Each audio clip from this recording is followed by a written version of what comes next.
സാന്നിധ്യത്തിനായി നന്ദിയോടെ സ്തോത്രം. അങ്ങയുടെ പ്രവർത്തിക്കായി സ്തോത്രം. അങ്ങയുടെ ഇടപെടലിനായി സ്തോത്രം. അങ്ങയുടെ കൃപയ്ക്കായി സ്തോത്രം. അങ്ങയുടെ ദയയ്ക്കായി സ്തോത്രം. അങ്ങയുടെ കരുണയ്ക്കായി സ്തോത്രം.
യിരെമ്യാ പ്രവാചകന്റെ പുസ്തകം 31:16 വാക്യം.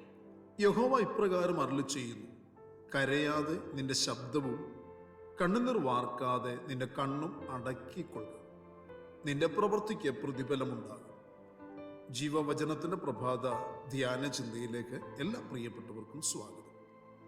വായും കണ്ണും അടക്കിക്കൊള്ളുക, നിന്റെ പ്രവൃത്തിക്ക് പ്രതിഫലമുണ്ട് എന്നൊരു വിഷയമാണ് നാം ചിന്തിക്കുന്നത്. കൂടപ്പിറപ്പുകൾ ഇന്ന് അനുഭവിക്കുന്ന കഷ്ടതകൾ നാളത്തെ അനുഗ്രഹത്തിലേക്കുള്ള അനുഭവങ്ങളും വഴികളുമാണ് എന്ന് തിരിച്ചറിഞ്ഞ ദൈവത്തിന് സ്തോത്രം ചെയ്യുവാൻ നമുക്കിടയായി തീരണം. നഷ്ടങ്ങളും കണ്ണുനീരിൻ്റെ അനുഭവങ്ങളും ജീവിതത്തിന് നേരെ ആഞ്ഞടിക്കുമ്പോൾ ദൈവഭയം വെടിഞ്ഞ് പരിഹാസികളാകാതിരിക്കുകയും ദൈവത്തിൽ ആശ്രയിച്ച് പ്രത്യാശയോടെ വിശ്വാസത്തോടെ ദൈവഭവനത്തിലേക്ക് മടങ്ങി വരികയും ചെയ്താൽ വീണ്ടെടുപ്പുണ്ടാകുകയും പ്രതിഫലം പ്രാപിക്കുവാൻ ഇടയാകുകയും ചെയ്യും എന്ന ദൈവത്തിൻ്റെ വചനം വ്യക്തമാക്കി തരുന്നു. ജീവിതത്തിൽ നേരിടേണ്ടി വരുന്ന ചില പ്രതിസന്ധികളെ ദൈവത്തെങ്കിലുള്ള വിശ്വാസത്താലും ആശ്രയത്താലും തരണം ചെയ്യേണ്ടതിന് പകരം തെറ്റായ തീരുമാനം കൈക്കൊണ്ട് മോവാബിലേക്ക് ഇറങ്ങിപ്പോയ നവോമിയും കുടുംബവും തുടർന്ന് അങ്ങോട്ട് അനുഭവിച്ചത് കയ്പിൻ്റെയും വേദനകളുടെയും നാളുകളായിരുന്നു.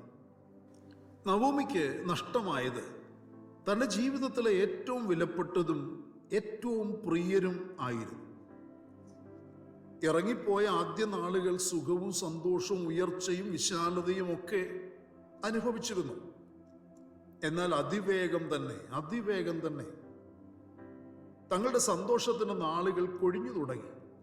തൻ്റെ ഭർത്താവും തനിക്ക് എപ്പോഴും ആശ്വാസമായിരിക്കേണ്ട 2 ആൺമക്കളും മരണത്തിനിരയായി തീർന്നു. മോവാബിൽ വെച്ച് തൻ്റെ ആൺമക്കൾ വിവാഹം കഴിച്ച 2 യൗവനക്കാരത്തികളും നവോമിയും വിധവമാരാക്കപ്പെട്ടു. സംഭവിച്ച നഷ്ടം ഭയങ്കരമായിരുന്നു. 3 വിധവമാരുള്ള ഒരു വീടായി നവോമിയുടെ കുടുംബം. എങ്കിലും നവോമി ദൈവത്തെ മറന്നില്ല.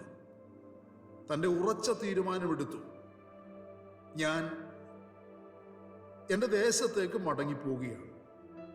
ആ തീരുമാനം തൻ്റെ മരുമക്കളെ അറിയിക്കുകയും അവർ തന്നെ വിട്ടുവരുവാൻ അവരെ നിർബന്ധിക്കുകയും ചെയ്തെങ്കിലും ഒരുവൾ മടങ്ങിപ്പോയപ്പോൾ മറ്റൊരുവൾ വിട്ടുപോകാതെ നവോമിയോട് കൂടി ചേർന്നു നിന്നു എന്ന് ദൈവത്തിൻ്റെ വചനം നമ്മെ മനസ്സിലാക്കി തരുന്നു. അവളുമായി നവോമി മടങ്ങി ബേത്ലഹേമിലേക്ക് വന്നു. നവോമി ആശ്രയിച്ചു വന്ന ദൈവത്തിൻ്റെ സന്നദ്ധിയിൽ ആ ദൈവത്തിൽ തന്നെ രൂത്തും ആശ്രയം വെച്ച് തൻ്റെ കൂടെ അനുഗ്രഹത്തിലേക്ക്, ഉയർച്ചയിലേക്ക് തൻ്റെ അമ്മായിയമ്മയെ സേവിച്ച് തൻ്റെ പ്രവൃത്തി ചെയ്ത് താൻ യാത്ര ചെയ്ത് വരികയായിരുന്നു. ദൈവത്തിൻ്റെ വചനം പറയുന്നു, നിന്റെ പ്രവൃത്തിക്ക് യഹോവ പകരം നൽകട്ടെ. ഇസ്രയേലിൻ്റെ ദൈവമായ യഹോവയുടെ ചിറകിൻ കീഴിൽ ആശ്രയിച്ചു വന്നിരിക്കുന്ന നിനക്ക് അവൻ പൂർണ്ണ പ്രതിഫലം തരുമാറാകട്ടെ. പ്രിയരെ, അല്പകാലം കൊണ്ട് ഏറിയ കഷ്ടനഷ്ടങ്ങൾ അനുഭവിച്ചവളായ രൂത്ത് തൻ്റെ ജീവിതത്തിൽ ഒരു കാര്യം മനസ്സിലാക്കി: നവോമിയുടെ ദൈവം ജീവനുള്ള ദൈവമാണ്. അല്പകാലം കൊണ്ട് ദൈവത്തിൻ്റെ ചിറകിൻ കീഴെ ആശ്രയിക്കുവാൻ അവൾ പഠിച്ചു. പ്രതീക്ഷയ്ക്ക് വകയൊന്നും കാണുവാനില്ലാതിരുന്നിട്ടും തൻ്റെ അമ്മായിയമ്മ തന്നെ ഏറെ നിരുത്സാഹപ്പെടുത്തിയിട്ടും താൻ തൻ്റെ ആശ്രയ മനോഭാവം വെടിഞ്ഞില്ല. അമ്മായിയമ്മയെ ശുശ്രൂഷിച്ച് അവൾ ദൈവത്തിൽ ആശ്രയിച്ചു. ദൈവാശ്രയത്തിൽ മാത്രം നിലനിന്നുകൊണ്ട് നവോമിയോട് അവൾ പറ്റിച്ചേർന്ന് നടന്നു. കൂടെയുണ്ടായിരുന്ന ഒരുവൾ ഓർപ്പ. അവരെ വിട്ടുപിരിഞ്ഞപ്പോൾ രൂത്ത് പറ്റിച്ചേർന്ന് നിന്നത് തനിക്ക് വെളിപ്പെടുവാനുള്ള ഒരു അനുഗ്രഹത്തിലേക്കായിരുന്നു. യിരെമ്യാവ് 17 വായിക്കുന്നു, യഹോവയിൽ ആശ്രയിക്കുകയും യഹോവ തന്നെ ആശ്രയമായിരിക്കുകയും ചെയ്യുന്ന മനുഷ്യൻ ഭാഗ്യവാൻ. അല്പനാളത്തെ സന്തോഷ ദിനങ്ങൾക്ക് ശേഷം അവൾ കണ്ണുനീരേ കണ്ടിട്ടുള്ളൂ, വേദനകളെ സഹിച്ചിട്ടുള്ളൂ, കരച്ചിലിൻ്റെ ശബ്ദമേ കേട്ടിട്ടുള്ളൂ. നവോമിയുടെ കണ്ണുനീരും കരച്ചിലുമായിരിക്കും മനുഷ്യത്വം മരവിക്കാത്ത ആ മോവാബ്യ പെൺകുട്ടിയെ നവോമിയുടെ കൂടെ നിൽക്കുവാൻ പ്രേരിപ്പിച്ച ഒരു ഘടകം.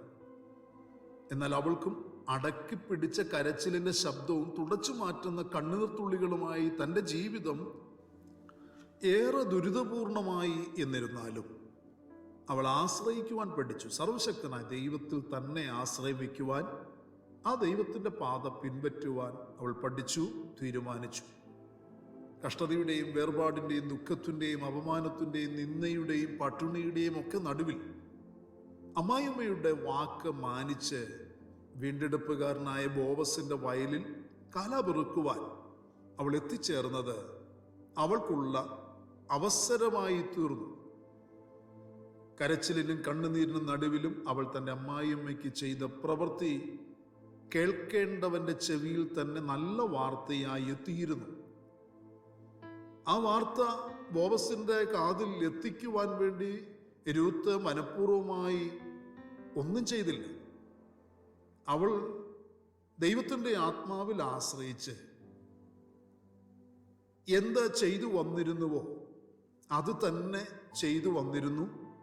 എന്നാൽ കണ്ടവരും കേട്ടവരുമൊക്കെ രൂത്തിൻ്റെ നല്ല മനസ്സിനെയും അവളുടെ പ്രവൃത്തിയെയും അവളുടെ അമ്മായിമ്മയെ അനുഗമിക്കുന്ന അനുഗമത്തെയും കുറിച്ചൊക്കെ കണ്ടവരും കേട്ടവരും അത് പറഞ്ഞ് എത്തേണ്ടിയവൻ്റെ കാതിൽ ആ വാർത്ത എത്തിയിരുന്നു. ബോവസിന്റെ ദൃഷ്ടിയിൽ രൂത്ത് കാണപ്പെടുമ്പോൾ അവൾ കേട്ടത് അനുഗ്രഹത്തിന്റെ വാക്കുകളായിരുന്നു.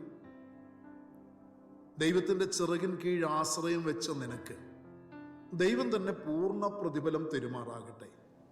വിശ്വാസത്തിൻ്റെയും ആശ്രയത്തിൻ്റെയും പ്രതിഫലം നിനക്ക് നൽകപ്പെടും.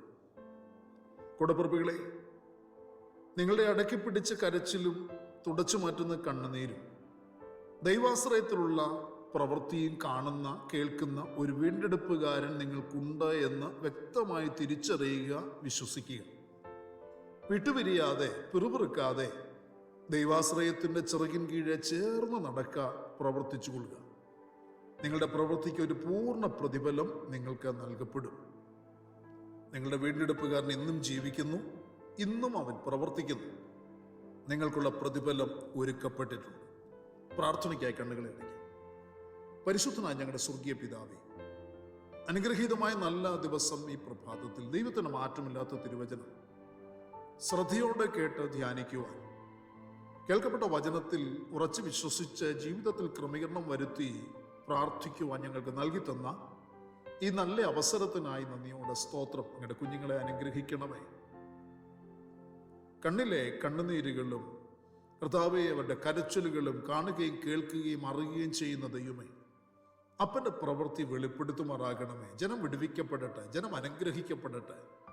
കർത്താവിൻ്റെ കൃപയിൽ ആശ്രയിച്ച് അവരുടെ ജീവിതം മുൻപോട്ട് നയിക്കുവാൻ കർത്താവ് വീണ്ടും അവരെ ബലപ്പെടുത്തണമേ, സഹായിക്കണമേ. സൗഖ്യമില്ലാതെ ഭാരപ്പെടുന്നവർക്ക് ഇന്ന് പകലിൽ കർത്താവ് സൗഖ്യം കൽപ്പിക്കണമേ.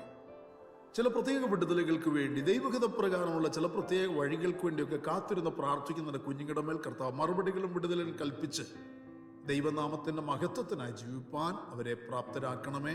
പരിശുദ്ധാത്മാവിനാൽ സഹായിക്കണം. പ്രാർത്ഥന കേട്ട് മറുപടി കൽപ്പിക്കുന്ന അങ്ങയുടെ സ്നേഹത്തിൻ്റെ ആഴത്തിനായി നന്ദിയോടെ സ്തോത്രം. മഹത്വം അങ്ങയ്ക്ക്. കർത്താവേ, സകലത ഞങ്ങൾക്ക് വേണ്ടി ജീവൻ തന്ന യേശുക്രിസ്തുവിന്റെ ധന്യമായ നാമത്തിൽ താഴ്മയോടെ അപേക്ഷിക്കുന്നു. ദയ തോന്നി കേൾക്കുമാറാകണമേ. ആമേൻ.